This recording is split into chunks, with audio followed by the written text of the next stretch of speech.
My name is Kendall Schoffner, and I'm doing this for my dad. His name was Doug Schoffner. He was in the Navy, and he was originally from Ohio. He was trained in sonar, and he was on two separate ships. One was an aircraft carrier, and another one was a landing ship.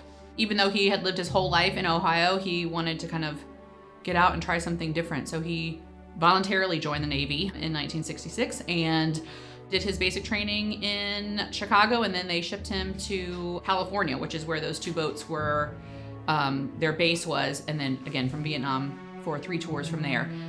And then after that, he married my mom, met and married my mom in California, when he was in the Navy, and they lived there for another couple of years, and they moved back to Ohio together, where my sister and I were born and we grew up. He liked to travel. We would go on like cross-country vacations, my sister, my parents, and I in the car for 3 days. Different places we would go on vacations, and he really liked to do those kind of things. He had 2 daughters, and he did not mind that at all. He wasn't the kind of guy who's like disappointed that he didn't have a son, and he treated us like that didn't matter. So for example, we would watch local wrestling on TV. I mean, this is like in the 70s, right? So before even WWE kind of stuff, we would watch wrestling on Sunday mornings, and then we would act it out, my sister and I, with my dad.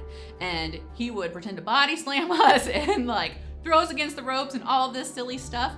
And I really remember that. We had a great time with my dad. My dad was a fun-loving kind of guy, and that's one of my favorite memories of him.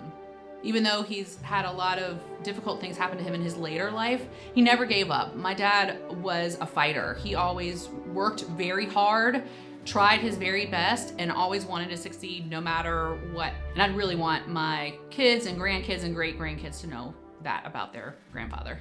When he was 50, he was diagnosed with Parkinson's disease and lived with that for 20 years. In the last 5 of them for sure were very difficult and really took away a lot of the things that I was talking about earlier that he really liked to do, like be outgoing, go places, travel. He was not able to do those things anymore because of the disease.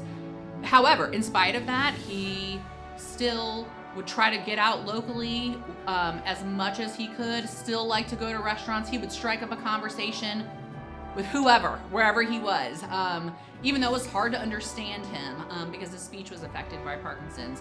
He still really had that drive and really wanted to experience life, but it was really difficult, especially at the end.